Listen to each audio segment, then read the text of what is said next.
ಆ, ಮಾಧ್ಯಮ ಹಾಗೂ ಪತ್ರಿಕಾ ಮಿತ್ರರಿಗೆ ನನ್ನ ನಮಸ್ಕಾರಗಳು. ಇವತ್ತು ಸ್ವಪ್ನ ಮಂಟಪ ಸಿನಿಮಾದ ಒಂದು ಆ, ಪರಿಚಯ ನಿಮಗೆ ಅಂದ್ರೆ ಅಷ್ಟೊತ್ತಿಂದ ನಾವು ಸಿನಿಮಾದ ಟ್ರೈಲರ್ ಆಗ್ಲಿ ಹಾಡುಗಳನ್ನಾಗ್ಲಿ ತೋರಿಸಿ ಸಿನಿಮಾದ ಒಂದು ಆ, ಸಂಕ್ಷಿಪ್ತವಾದ ವಿಚಾರ ಏನಿದೆ ಅದನ್ನ ಸರ್ ಹೇಳಿದ್ದಾರೆ. ನನಗೆ ಬಹಳ ಖುಷಿ ಕೊಟ್ಟಿದ್ದ ವಿಚಾರ ಏನಪ್ಪಾ ಅಂತ ಹೇಳಿದ್ರೆ ಸರ್ ಜೊತೆ ಕೆಲಸ ಮಾಡುವಂತ ಅವಕಾಶ ನನಗೆ ಸಿಕ್ಕಿದ್ದು. ಯಾಕಂದ್ರೆ ಅತ್ಯಂತ ಹಿರಿಯರು, ಅತ್ಯಂತ ಅನುಭವಿಗಳು, ಆಮೇಲೆ ಕರ್ನಾಟಕ ಕನ್ನಡ, ಆಮೇಲೆ ವಿಶೇಷವಾಗಿ ನಮ್ಮ ದೊಡ್ಡಮ್ಮ ಡಾಕ್ಟರ್ ರಾಜ್ಕುಮಾರ್ ಅವ್ರ ಬಗ್ಗೆ ಹಲವಾರು ಸಂದರ್ಭಗಳಲ್ಲಿ ಹೌದು ಸಂದರ್ಭಗಳಲ್ಲಿ ಬಹಳ ಅದ್ಭುತವಾಗಿ ಮಾತಾಡಿದ್ರೆ, ಅವ್ರನ್ನ ಬಹಳ ಚೆನ್ನಾಗಿ ಅರ್ಥ ಮಾಡ್ಕೊಂಡಿದ್ದಾರೆ. ನಾವು ಕನ್ನಡನ ಕರ್ನಾಟಕನ ನೋಡೋ ದೃಷ್ಟಿ ಒಂದಾದ್ರೆ, ನಾವು ಕಲಿಯೋದೊಂದಾದ್ರೆ, ಇವರು ಅದನ್ನ ತಿಳ್ಕೊಂಡಿರೋದು, ಅದನ್ನ ಹೇಳುವಂಥದ್ದು, ಅದನ್ನ ತಮ್ಮ ಕಾದಂಬರಿಗಳ ಮುಖಾಂತರ, ತಮ್ಮ ಸಿನಿಮಾಗಳ ಮುಖಾಂತರ ಹೇಳುವಂತ ಕೆಲಸ,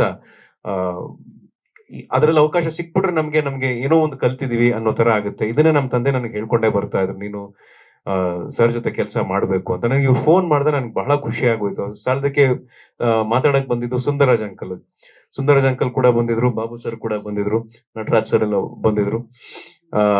ನನಗೆ ಸಿನಿಮಾಗಳಲ್ಲಿ ಕೆಲಸ ಮಾಡ್ತಿರ್ತೀವಿ, ಸಾಮಾನ್ಯವಾಗಿ ಒಂದು ಕಥೆ ಕೇಳ್ತೀವಿ, ಈ ಕಥೆಲಿ ಆ ತರ ಇದೆ, ಈ ತರ ಇದೆ, ಏನೋ ಒಂದು ವಿಶೇಷತೆ ಇದೆ, ನನ್ನ ಕೆಲಸ ಮಾಡಬೇಕು, ಆಯ್ತು, ಇದರಲ್ಲಿ ನನ್ನ ಪಾತ್ರದ ಬಗ್ಗೆ ಕೇಳ್ತೀನಿ, ಆಯ್ತು. ಆದ್ರೆ ಸಾರ್ ಕಥೆ ಹೇಳಕ್ ಬಂದಾಗ ನಾನು ಹೆಚ್ಚು ಕತೆ ಬಗ್ಗೆ ನಾನು ಏನಕ್ಕೆ ಗಮನ ಕೊಡ್ಲಿಲ್ಲ ಅಂದ್ರೆ, ಆ ಎಲ್ಲ ಗಮನವನ್ನ ಅವರೇ ಕೊಟ್ಟಿರ್ತಾರೆ. ಅವ್ರ ಜೊತೆ ಕೆಲಸ ಮಾಡೋ ಅವಕಾಶ ಒಂದ್ ಸಿಕ್ಕಿದ್ರೆ ನನ್ಗೆ ಸಾಕು ಅನ್ನೋಷ್ಟ್ರ ಮಟ್ಟಿಗೆ ನನ್ನ ಮನಸ್ಥಿತಿ ಇತ್ತು ಅವಾಗ.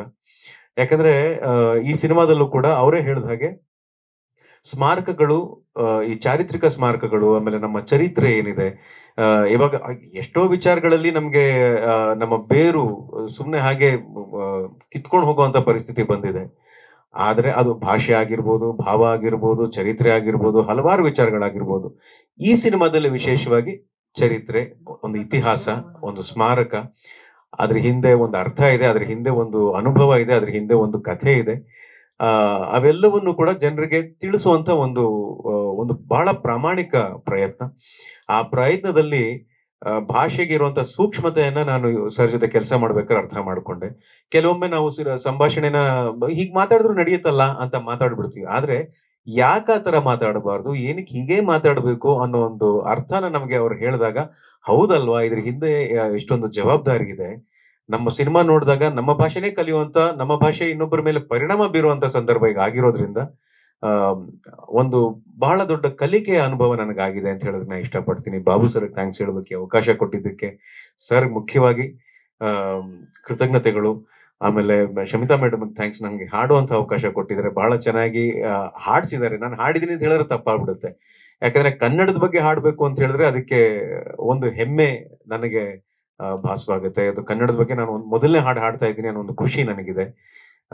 ಜೊತೆಗೆ ಸುಂದರರಾಜ್ ಅಂಕಲ್ ಅವರು, ಆಮೇಲೆ ರಂಜನಿ ಅವರು, ರಜನಿ, ಶೋಭಾ ರಾಘವೇಂದ್ರ ಅವರು, ಬಹಳ ಒಳ್ಳೆ ಕಲಾವಿದರ ಜೊತೆ ಕೆಲಸ ಮಾಡುವಂತ ಅವಕಾಶ ನನಗೆ ಸ್ವಪ್ನ ಮಂಟಪ ಸಿನಿಮಾದಲ್ಲಿ ಸಿಕ್ಕಿದೆ.